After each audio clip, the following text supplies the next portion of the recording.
Hello students, let's start maths meeting with AP sir. काफ़ी दिनों बाद में वीडियो आ रहा है, कोई बात नहीं।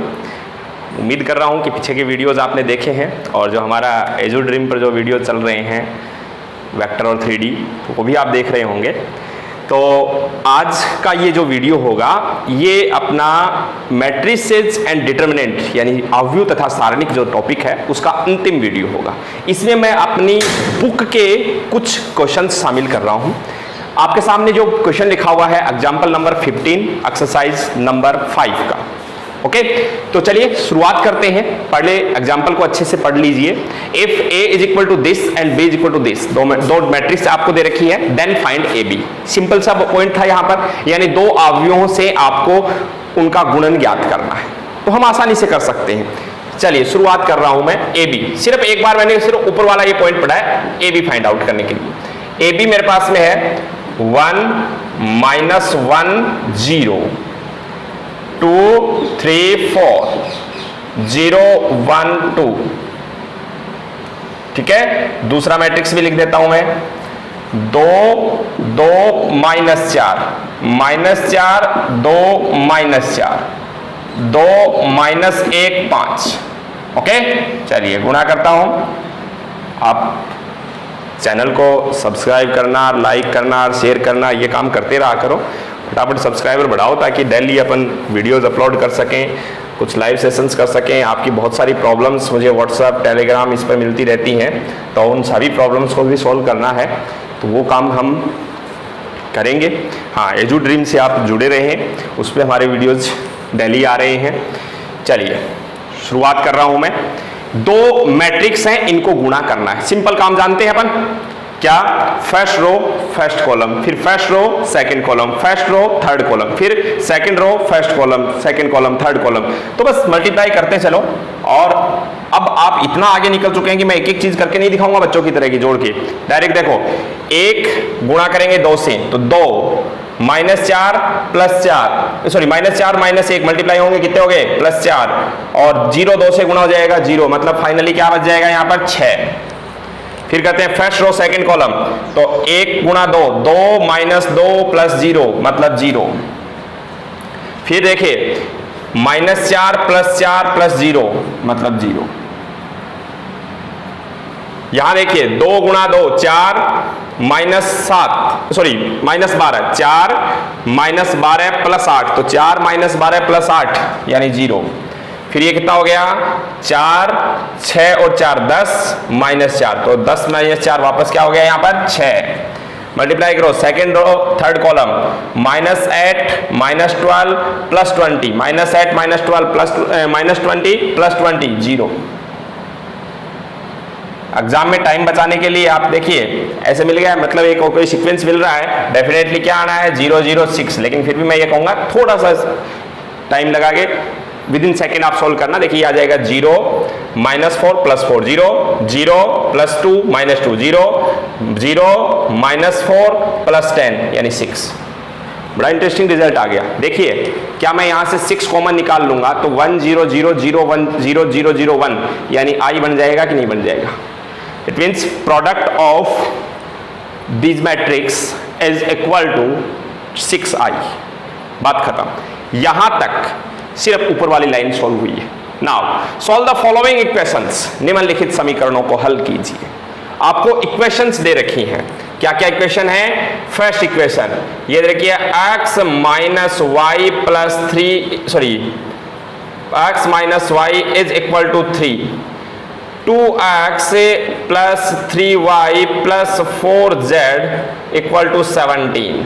ठीक है, y + 2z is equal to 7। ये जो समीकरण आपको दी हुई है, इन समीकरणों को आप ध्यान से देखिए और इन्हें अवयव रूप यानी मैट्रिक्स फॉर्मेट में कैसे लिखा जा सकता है। मुझे पूरी उम्मीद है कि आपको ये बात पहले से पता है। बताइए, पहली मैट्रिक्स जो मैट्रिक्स बनेगा, पहली बात तो 3 × 3 का बनेगा। फिर कैसे बनाना है? इसके कोफिशिएंट्स गुणांक लेने हैं। कैसे? अक्ष का गुणांक कितना है? 1, y का -1। पहली समीकरण में z है नहीं तो 0। फिर यहां देखिए 2, फिर अक्स मतलब अक्ष का गुणांक 2, y का 3 और z का 4, और यहां पर अक्ष है नहीं तो 0 1 2, और फिर एक कॉलम मैट्रिक्स बनता है x y z, ठीक है। सामने वाला भी एक कॉलम मैट्रिक्स होता है, वो क्या है देखो 3 17 7, 3 17 एंड 7। हाँ जी, अब देखो बहुत ही एक आप ढंग से ऑब्जर्व करेंगे तो आपको क्या नोटिस करोगे आप, 1 -1 0 2 3 4 0 1, 1 -1 0 2 3 4 0 1 2, मतलब ये तो आपकी मैट्रिक्स ए ही है क्या।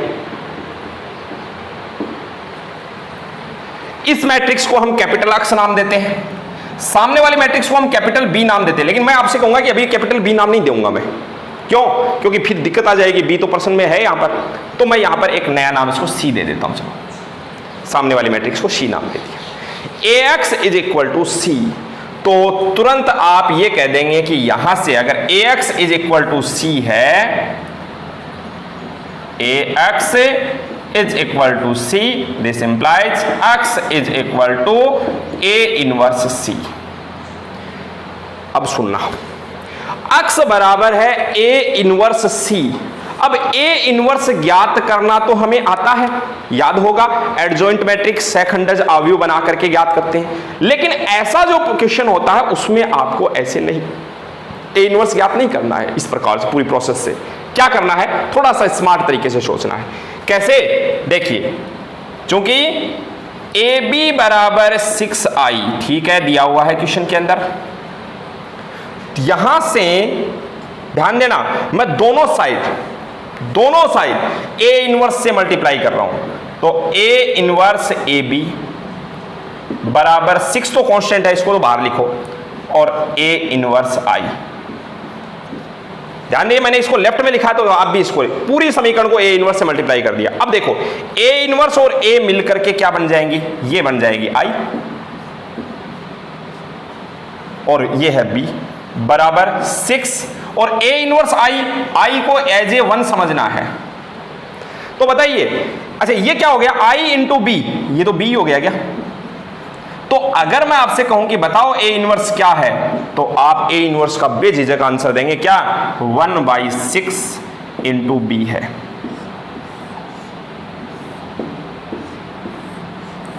बोलो हाँ या ना, कोई दिक्कत नहीं है। A इनवर्स बराबर है 1/6 गुणा में B। अब आ जाओ वापस, अक्स बराबर A इनवर्स यानी 1/6 गुणा B, A इनवर्स की और इनटू में C। चलिए अब सोल्व तो करना है। अक्स, मैट्रिक्स अक्स को वापस लिख देता हूं मैं, क्या, x y z, मैट्रिक्स अक्स यही तो है, x y z बराबर, बताइए ये जैसे ही आप लिखे 1/6 ऑलरेडी पहले से हमारे पास में बाहर है, B मैट्रिक्स ये रहा, क्या है, 2 2 -4 -4 2 -4 2 -1 5, ये मैट्रिक्स B है। और फिर है C मैट्रिक्स भी है अपने पास में 3 17 और 7।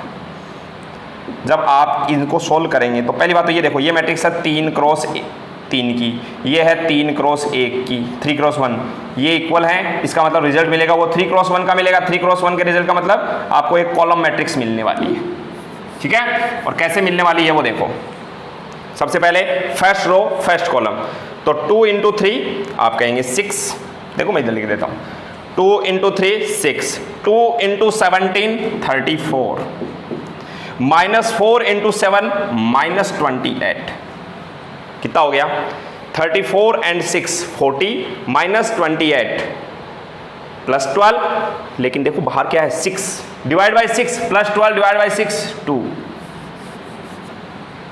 अब -4 इंटू 3 -12, 2 इंटू 17 प्लस 34, -4 इंटू 17 -68, ये हो गए -68 प्लस 34 -34 प्लस -12, तो माइनस से 34 प्लस से -12,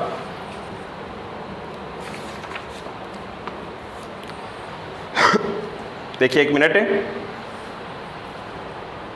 -4 इंटू -3 -12 प्लस, और ये सॉरी 28 है, 68 नहीं, यहाँ 7 ही तो था, गलती ऐसे हो जाती है, कोई बात नहीं। हाँ अब बताइए, ये -40 प्लस 34 मतलब -6 डिवाइड बाई 6 तो -1, यहाँ मल्टीप्लाई करो। 2 इंटू 3 6 -17 6 -17 प्लस 35 प्लस 6 आप कहेंगे 41 माइनस 17 कितने हो गए? 41 में से 17 माइनस हो गए, 31 में से फिर 7 माइनस हो गए तो कितने? 24। तो 24 बाहर 6 से डिवाइड करोगे तो कितना आ जाएगा? 4। मेरे हिसाब से आपको हर बात समझ में आ गई होगी। आप ध्यान से इसको ऑब्जर्व कीजिए और आंसर लिखिए। बताओ, x बराबर 2, y बराबर -1 और z बराबर 4। ये हमारा फाइनल आंसर। आपसे मैं ये कहूँगा कि लास्ट में कहीं गलती न हो जाए। 3 नंबर का क्वेश्चन आता है वैसे, कहीं गलती न हो इसलिए लास्ट में एक बार फिर से इक्वेशंस में ये वैल्यू पुट करके देखना। जैसे x की जगह 2, y की जगह -1 तो 2 -1 प्लस 1 3 हो गए, ठीक है। y की जगह पर -1, z की जगह पर 4 तो यहाँ पुट करो -1 प्लस 8 7 हो रहा है। दूसरी ये भी इक्वेशन हो जाएगी, x की जगह 2, y की जगह -1 तो ये हो गया 2 गुणा 2 4 -3 4 -3 1 और प्लस 16 17 हो गए, ठीक है। इसका मतलब सब कुछ सही है, ये आपका आंसर है। 3 नंबर का क्वेश्चन आपसे पूछा जाता है बोर्ड एग्जाम में। मैं नेक्स्ट क्वेश्चन वही लूँगा जो इस साल बोर्ड एग्जाम में आया था। फटाफट आप इसे नोट कर लीजिए। हाँ तो बच्चों, क्वेश्चन आपके सामने है। इस साल बोर्ड एग्ज़ाम 2020 क्वेश्चन पूछा गया, जहाँ तक मुझे याद है अप्रोक्सीमेट यही था, हो सकता है कोई डेटा चेंज हो तो, ठीक है। इस साल का पेपर वैसे ही अजीब तरीके का आया था तो उतना देखिए ध्यान से। फिर भी आप इस क्वेश्चन को सॉल्व करने की सोचेंगे, थोड़ा सा दिखते ही आप ऐसे सोचेंगे ये क्या लिख दिया। थोड़ा सा माइंड तो आप सेट कीजिए, ये कुछ नई बात नहीं लिखी हुई है। मैंने इतना सा काम किया, देखो अभी आप इसको ए अक्सर इसको बी ऐसे कहना मत शुरू कर देना। ध्यान दें, ए एक्स बी जब कहते हैं तो ए कांस्टेंट होता है, मतलब अवयव ए के सभी अवयव अचर होते हैं, अवयव बी के सभी अवयव अचर होते हैं। सी में एक्स वाई जेड होते, सॉरी एक्स में एक्स वाई जेड होते हैं, कैपिटल एक्स में। यहां देखेंगे पहले आप मल्टीप्लाई करेंगे ऐसे, फर्स्ट रो फर्स्ट कॉलम, तो 3 को एक्स से मल्टीप्लाई करेंगे 3x, फिर 0 को y से 0, ठीक है, लिखने की जरूरत नहीं है, प्लस 3z, फिर 2x प्लस 1 को y से y, ये फिर 4x और प्लस z। ये आपकी LHS साइड वाली मैट्रिक्स हो गई। अब RHS साइड वाली मैट्रिक्स देखो क्या है, ये ऐसे है 8 प्लस 2y, जोड़ रही है ना दोनों मैट्रिक्स, और 1 प्लस z और 4 प्लस 3y। अब देखिएगा यहां से अगर आप तुलना करते हैं तो आपको ये मिलेगा 3x प्लस 3z बराबर 8 प्लस 2y। यहां से मिला 2x प्लस y बराबर 1 प्लस z, फिर मिला 4x प्लस z बराबर 4 प्लस 3y। फिर आगे बढ़ेंगे आप, क्या इस समीकरण को ऐसे लिखेंगे, 3x, ये 2y उधर ले जाऊंगा, माइनस 2y प्लस 3z बराबर 8। इसको भी ऐसे लिखूंगा, 2x plus y minus z, ये z उधर गया, माइनस z बराबर 1, समझिएगा। फिर इसको भी ऐसे लिखूंगा, 4x, 3y उधर गया, माइनस 3y प्लस z और बराबर 4। ये हमारा सिस्टम तैयार हुआ है, ठीक है। अब इस सिस्टम को सॉल्व करना है। पहले आपको मैट्रिक्स ऐसे दे रखा है, अब ये सिस्टम तैयार। अब आप कैसे शुरुआत करेंगे ये देखिए, आप उधर से मैट्रिक्स बनाएंगे। कैसे बनाएंगे देखो, 3 माइनस 2 3, 3 माइनस 2 3, 2 1 माइनस 1, बताने की जरूरत नहीं होनी चाहिए, हम बहुत आगे आ चुके हैं। मैं यहाँ ये जो मैट्रिक्स बनाया ये एक्स वाई जेड के गुणांकों से बनाया है। 3 - 2 3, 2 1 - 1 4 - 3 1, और फिर एक कॉलम मैट्रिक्स मैंने बनाया एक्स वाई जेड, और फिर सामने वाले जो कॉन्स्टेंट्स हैं उनसे एक मैट्रिक्स बनाया 8 1 4। मतलब अब मैं कह सकता हूँ ए एक्स बराबर बी। ठीक है, क्या कहा जा सकता है? ए एक्स बराबर बी। अब मैं ये कह सकता हूँ एक्स बराबर ए इनवर्स बी, या फिर ज़्यादा बेहतर, अब इस बार वो ए और बी वाला सिस्टम तो है नहीं, तो ए इनवर्स का सूत्र लिखो। क्या?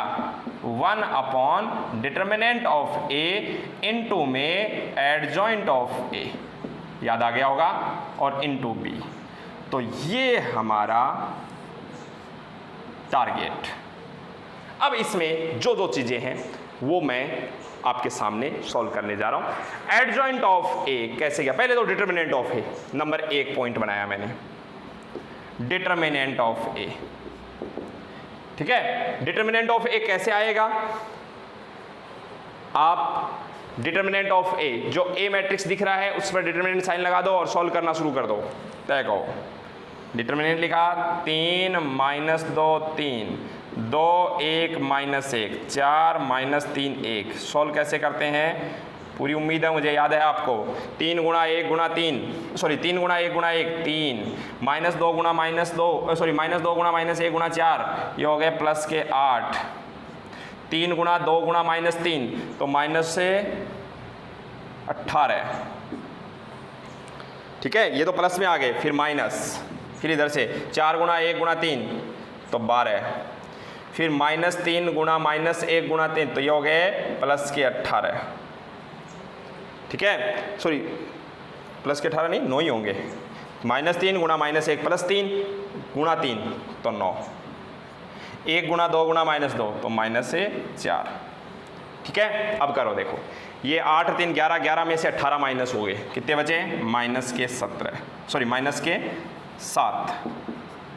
फिर 12 9 21, 21 में से 4 माइनस हो गए, 21 में से 4 माइनस, कितने हो गए? 17, -17, 17 और 7,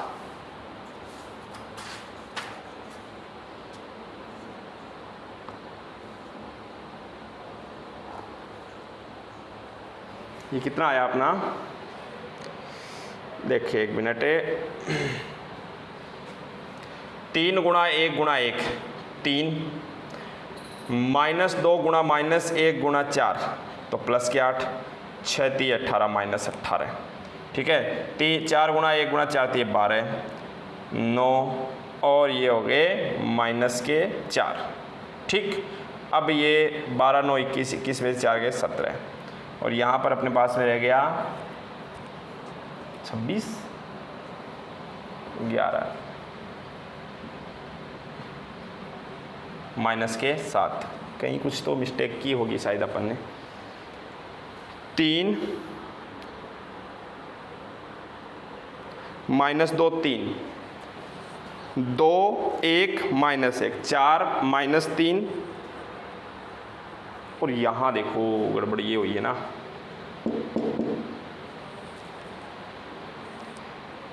चार एक्स, यहाँ देखिए गड़बड़ शुरू से चल रही है। ये 2 से जेड चुना होगा, तो ये हो गया 2z। ओके, ये थोड़ा सा ऑनलाइन का ये अनुभव है, तो यार ना आप बोल देते हो तो मैं सही सुधार देता हूँ। ये देखिए यहाँ पर 2z आएगा, फिर यहाँ 2z आएगा। ओके, ये 2z। ठीक है, अब ये वाला क्या आएगा? 2, ये भी 2 आएगा।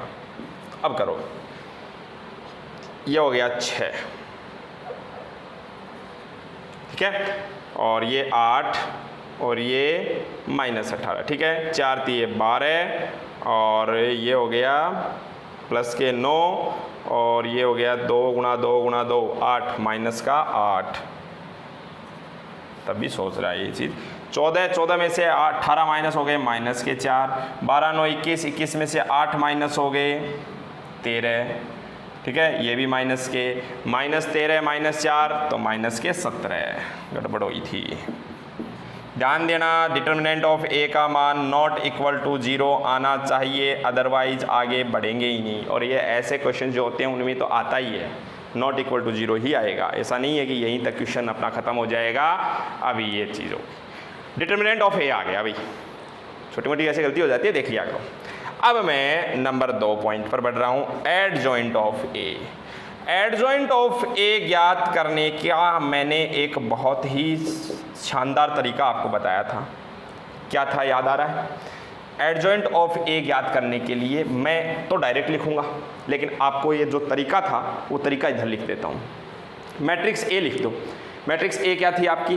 3 -2 3 2 1 -1 4 -3 2। पहले कॉलम को रिपीट करके लिखा मैंने 3 2 4। दूसरे कॉलम को भी रिपीट करके लिखा -2 1 -3। फिर पहली रो को रिपीट करके लिखा 3 -2 3 3 -2। फिर दूसरी रो को रिपीट किया 2 1 -1 2 1। याद आ गया होगा? ये रिपीट करके लिखने के बाद अब हम क्या करते हैं, आगे बढ़ते हैं। इधर से एक कॉलम और इधर से एक रो छोड़ दिए। अब इनको ऐसे गुणा करने चलते हैं, वज्र गुणा। और ध्यान दीजिए एडजॉइंट के अंदर ट्रांसपोज भी होता है, तो मैं लूँगा तो रो में से, लेकिन लिखूंगा कॉलम में। याद आ रहा होगा, ये शॉर्ट ट्रिक थी अपनी, भूल गए? बहुत दिन हो गए। एडजॉइंट ऑफ ए ऐसे ज्ञात ही नहीं किया हमने। चलिए जी, adjoint of A. Adjoint of A क्या आ गया? एक मैट्रिक्स आएगा 3 × 3 का। कैसे होगा? देखो 1 × 2 2 -3 2 -3 कितना हुआ? 2 -3 -1। फिर यहाँ किया -4 -4 तो माइनस का 8 होना तो यहाँ चाहिए, लेकिन ट्रांसपोज लेंगे तो यहाँ लिखेंगे -8। फिर देखो -6 -4 -10, यहाँ लिख दिया मैंने -10। ठीक है। अब ऐसे ही इसको करो -9 + 4 -9 + 4 तो -5। फिर इधर करो 6 - 12, 6 में से 12 माइनस होंगे तो यानी 6 बचेंगे माइनस के। मैं ले तो रहा हूँ रो वाइज, लेकिन लिख रहा हूँ कॉलम वाइज, क्योंकि ट्रांसपोज में क्या होता है, इसमें एडजॉइंट में ट्रांसपोज का भी साइन लगा हुआ होता है ऊपर। ये -8 + के 9 -8 + के 9 1, तो ये लिख दिया। ठीक है। अब चलते हैं यहाँ, चलिए तीसरी रो में -2 × -1 प्लस का 2 -3 -1, ये लिखा -1। इधर देखिए 6 -3 तो 6 + 3 9। फिर ये देखा 3 -4 3 + 4 7। ये हमें एडजॉइंट ऑफ ए मिल गया। देख लीजिए ध्यानपूर्वक। ओके, एडजॉइंट ऑफ ए मिलने के बाद अब वापस आ जाओ जहां पर क्वेश्चन को छोड़ करके आए थे आप। नाउ अब मैं कैलकुलेशन कर रहा हूं। देखो अक्स का मतलब x y z बराबर 1/, डिटर्मिनेंट ऑफ ए का मान -17। एडजॉइंट ऑफ ए ये आ गया -1 -5 -1 -8 -6 9 -10 1 और 7। और ये बी क्या है आपके पास में? 8 1 और 4। आप बहुत आसानी से जब इसे सॉल्व करेंगे, सब कुछ देखना, बहुत आसान सा काम हो जाएगा आपका। देखो -1 को 8 से गुणा करोगे -8, -5 को 1 से किया -5, -1 को 4 से किया -4, 8 5 13 4 17 -17 डिवाइड बाई -17 1, -8 को +8 से माइनस का 64, -6 × 1 -6, 9 × 4 36। ठीक है, 64 और 6 70, 70 में से 36 माइनस हो गए -34 डिवाइड बाई -17 प्लस का 2। यहाँ देखिए -80 प्लस का 1 और 7 28, 80 और 1 81, 81 में से 28। ऐसे करो ना, 28 और 1 29, 80 में से 29 माइनस गए तो 51 माइनस के, और डिवाइड बाई -17 तो माइनस प्लस का 3। अब बताइए कंपेयर तुलना करने पर क्या आपको आसानी से ऐसा मिल रहा है? x बराबर 1, y बराबर 2, z बराबर 3। तो शॉर्ट में करना सीखें अब, क्योंकि अब आप देखिए बोर्ड पूरा फुलफिल हो गया। बोर्ड एग्जाम में ये क्वेश्चन 3 नंबर के लिए पूछा गया। अगर आप एडजॉइंट के लिए नो कैलकुलेशन और ऐसे करने लग जाओगे तो शायद मेरे हिसाब से काफ़ी लेंदी हो जाएगा क्वेश्चन, और इसी चीज़ के लिए बहुत सारे स्टूडेंट इस बार मात खाए हैं। बोर्ड का पेपर कठिन नहीं था, 2 चीज़ें थी, एक तो थ्योरी के क्वेश्चन थे, कंसेप्ट थे जो आपको पढ़ाने के दौरान नोट्स में लिखवाए जाते हैं, और अपनी जो बुक होती है उस बुक में भी थ्योरम्स वगैरह सारे स्टेटमेंट दिए होते हैं, वहाँ से क्वेश्चन पूछ लिया। मैं एक एक चीज़ लिखवाता हूँ। आप अभी अपने एजुड्रीम वाला देख रहे हैं तो अभी आपको पता होगा मैं थ्योरी का हर पॉइंट लिखवा रहा हूँ, ठीक है। तो उसमें क्या है कि मैं सारे पॉइंट्स जब लिखवा रहा हूँ तो उस दौरान आपको वो चीज़ें समझनी चाहिए। हो सकता है रिवीजन के समय उन चीज़ों को हम नहीं पढ़ते हैं, लेकिन ऐसा पूछा जाता कम्पिटिटिव एग्जाम में या फिर बोर्ड में, जैसे इस बार पूछ लिया। तो एक तो कंसेप्ट वैसे स्ट्रॉन्ग होने चाहिए विद लैंग्वेज। फिर नंबर 2, हमें क्वेश्चन को अटेम्प्ट करना है बहुत ही स्मार्ट तरीके से। मतलब 3 नंबर का क्वेश्चन है तो किस तरीके से उसमें कौन कौन सी ज़रूरी चीज़ें हैं वो शो करो, बाकी चीज़ों को एलिमिनेट करते चलो, कम से कम लिखें। बड़ा क्वेश्चन है उसको हम नहीं लिखें, बड़े क्वेश्चन को शॉर्ट में नहीं करें। छोटा क्वेश्चन अगर है, मान 3 नंबर का है ये क्वेश्चन, अगर देखा जाए तो 6 नंबर लायक है, सारी चीज़ें लिखो तो, लेकिन फिर 3 नंबर में इसको कैसे सेट करना था वो आपके ऊपर था, ठीक है। तो चलिए नोट कर लीजिए इसे।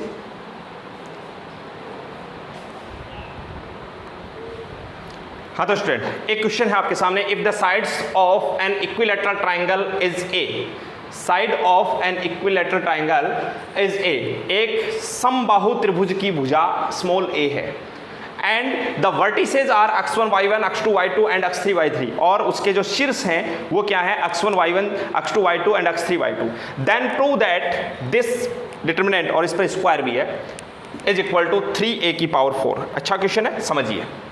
इस डिटरमिनेंट की जो वैल्यू है वो 3a की पावर 4 के इक्वल है। चलिए शुरुआत करते हैं। 3a की पावर 4 कैसे आएगा वो सारी बातें सोचिए। पहले नाम आया है इक्विलैटरल ट्राइंगल, समबाहु त्रिभुज, मैंने एक त्रिभुज बना दिया,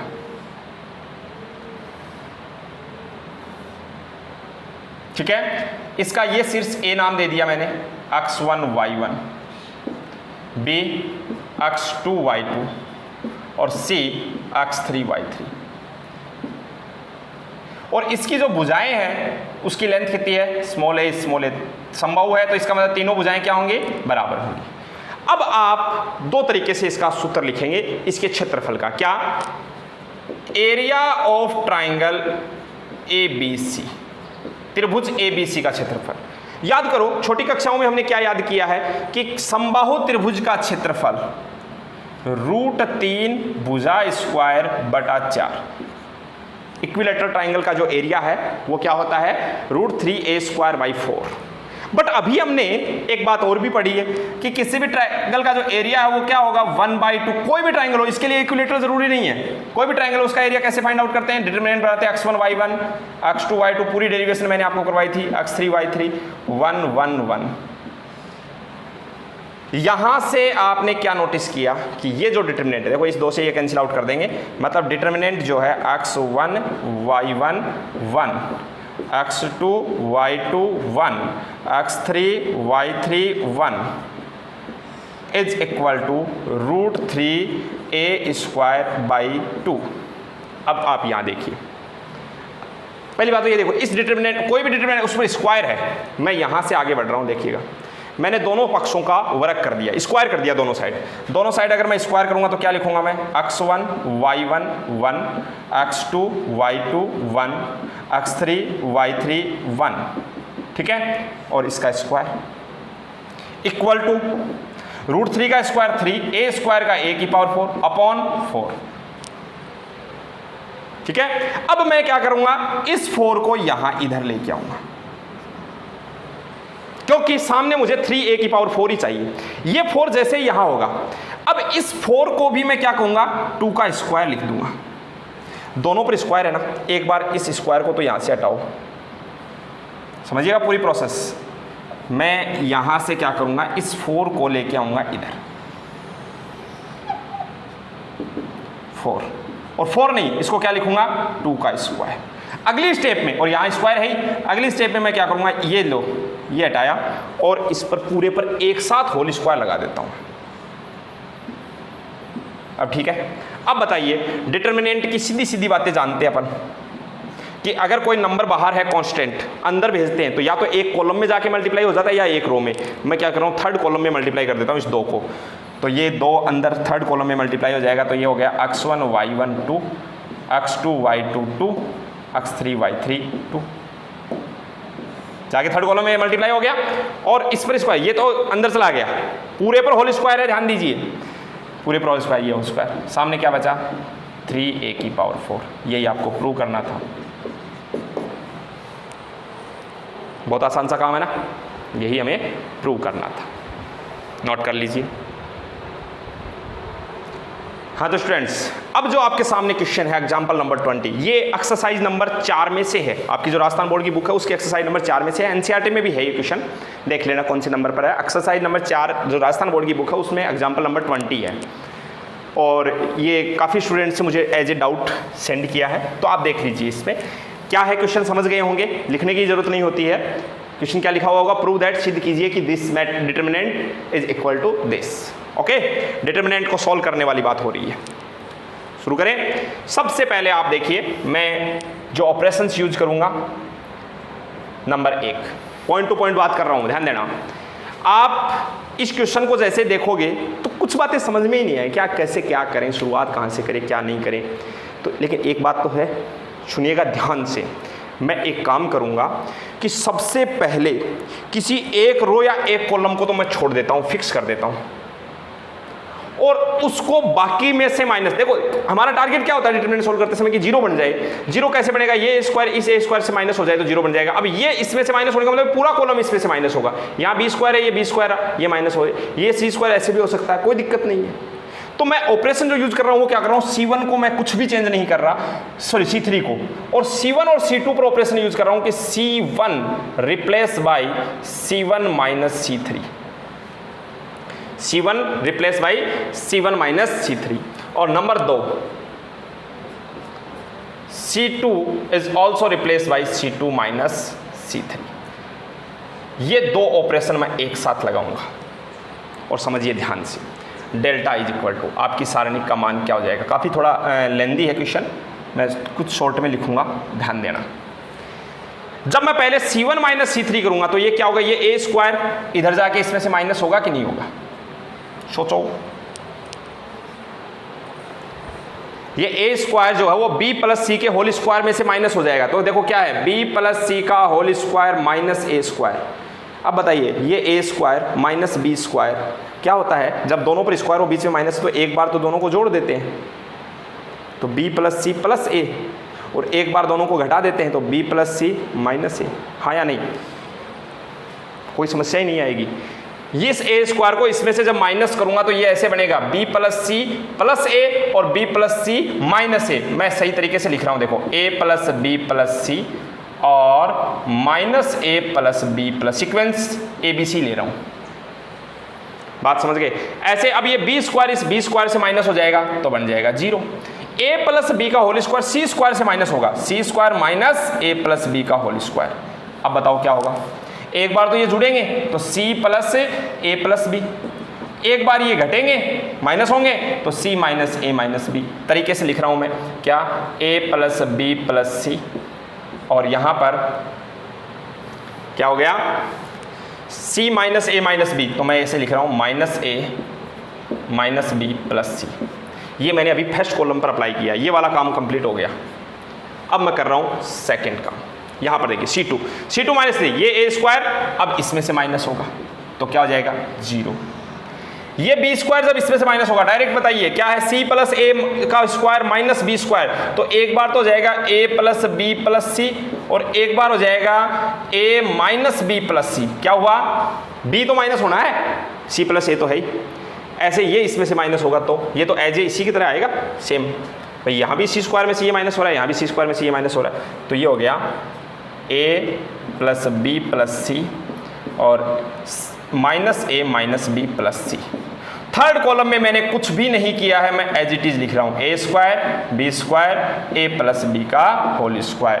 पूरी उम्मीद है मुझे कि आपको इस बात को समझने में कोई परेशानी नहीं हुई होगी, और अगर ये नहीं हुई है तो अगली स्टेप में तो बिल्कुल नहीं होनी है। अब आपकी सारणी को डेल्टा से लिखते आए हैं आज तक अपन, मैंने ये किया minus A plus B plus C 0, minus a minus B plus C 0, A minus B plus C minus a minus B plus सी, यहाँ है ए स्क्वायर, यहाँ है बी स्क्वायर, और ये हो गया A square plus B square plus 2ab whole square open कर दिया मैंने। फिर तीसरे कॉलम पर भी तो अब कुछ करेंगे।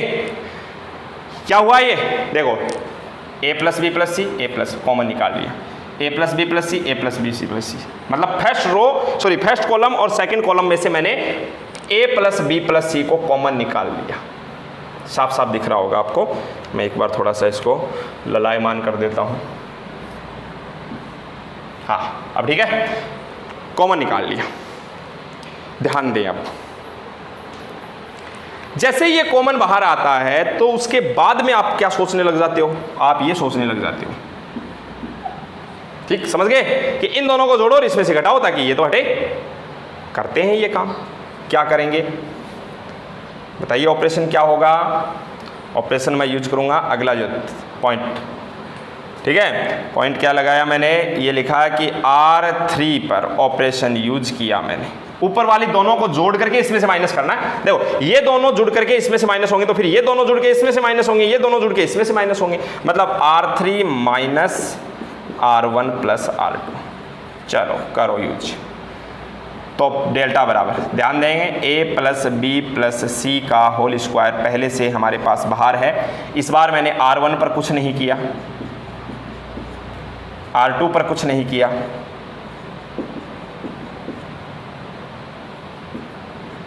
यहां कुछ किया है। इन दोनों को जोड़ा, इसमें से माइनस किया, इन दोनों को जोड़ा, इसमें से माइनस किया। करो, ये दोनों का जोड़ने का मतलब यही आ गया कि ये इसमें से माइनस हो जाएगा। कौन, minus A plus B plus C minus होगा, माइनस होने का मतलब प्लस माइनस माइनस। इस बार क्या कटा देखो, सी कट गया, ए कट गया, क्या बचा माइनस बी मतलब माइनस का 2b बच जाएगा।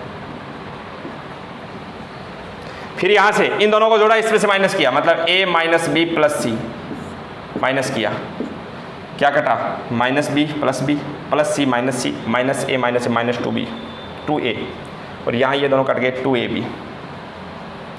तुरंत एक बात दिमाग में आ गई होगी, बोलो क्या, कि ये रहा 2, ये रहा 2, ये रहा 2, निकालने कॉमन निकाल लिया। अब आप इनको क्या समझना है, सिर्फ माइनस बी एक, ये मैंने 2 यहाँ लिख दिया, ठीक है। 2 को अब यहाँ से बस ये दिख रहे हैं, अब भूल जाओ, आप एक स्टेप और लिखना, 3 नंबर का क्वेश्चन होगा।